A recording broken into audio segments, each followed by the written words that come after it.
पाकिस्तान की फिजाओं में एक नई गरज, एक नई चमक, एक नया मुहाफिज, एक नई उम्मीद ने जन्म लिया है।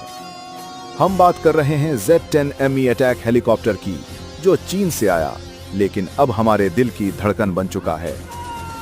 आइए इस जबरदस्त जंगी परिंदे को खुशामदीद कहते हैं और जानते हैं कि ये पाकिस्तान के लिए क्यों इतना अहम है। Z-10ME चीन का तैयार करदा एक जदीद और खतरनाक जंगी हेलीकॉप्टर है। ये सिर्फ एक मशीन नहीं, ये दुश्मन के इरादों के खिलाफ पाकिस्तान की गरजदार ललकार है।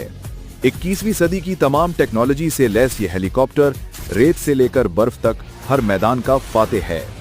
Z-10ME की कुछ अहम खुसूसियात ये हैं: 2 ताकतवर इंजन्स जो ऐसे बुलंद पहाड़ी इलाकों में भी मुकम्मल सलाहियत से उड़ान की ताकत देते हैं। कम वजन और स्टेल्थ डिजाइन जो दुश्मन के रडार को धोखा देता है। नाइट विजन, थर्मल इमेजिंग और real time data sharing system, यानी रात हो या दिन ये दुश्मन पर हर वक्त नजर रखता है। इंतहाई मजबूत बुलेट प्रूफ बॉडी जो आरपीजी जैसे हमलों को भी बर्दाश्त कर सकती है। Z-10ME को एक फ्लाइंग हथियार कहना गलत न होगा। इस पर नस्ब हैं TY-90 air to air missiles जो दुश्मन के हेलीकॉप्टर्स को पलक झपकते में मार गिराते हैं। 8J-10 एंटी टैंक मिसाइल्स जो दुश्मन की बख्तरबंद गाड़ियों को तबाह करने में बेमिसाल हैं। 23 मिलीमीटर का खुदकार गन जो किसी भी जमीनी हदफ को छलनी कर देता है। ये एक मुकम्मल वर्सेटाइल हथियार है जो हर जंगी सूरत हाल से निपटने की सलाहियत रखता है।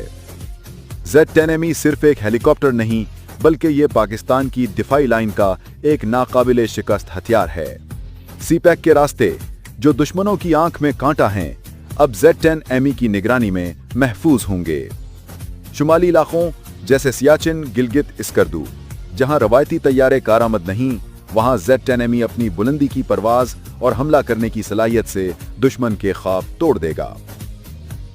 बलूचिस्तान और मगरबी बॉर्डर पर दहशतगर्दी और बैरूनी मुदाखलत को रोकने में भी ये एक नया गेम चेंजर साबित होगा। Z-10ME की शमूलियत से पाकिस्तान को मिले हैं कई फायदे। चीन के साथ दिफाई ताउन मजीद मजबूत हुआ है। मकामी तौर पर पुर्जाजात और सर्विसिंग की सहूलत से पाकिस्तान की दिफाई इंडस्ट्री को नई जिंदगी मिली है। दुश्मन जानता है कि अब पाकिस्तान सिर्फ दिफा नहीं करेगा, बल्कि वक्त आने पर जोरदार वार भी कर सकता है। सस्ती कीमत, कम ऑपरेटिंग लागत और कम देखभाल की जरूरत, ये सब पाकिस्तान जैसे मुल्क के लिए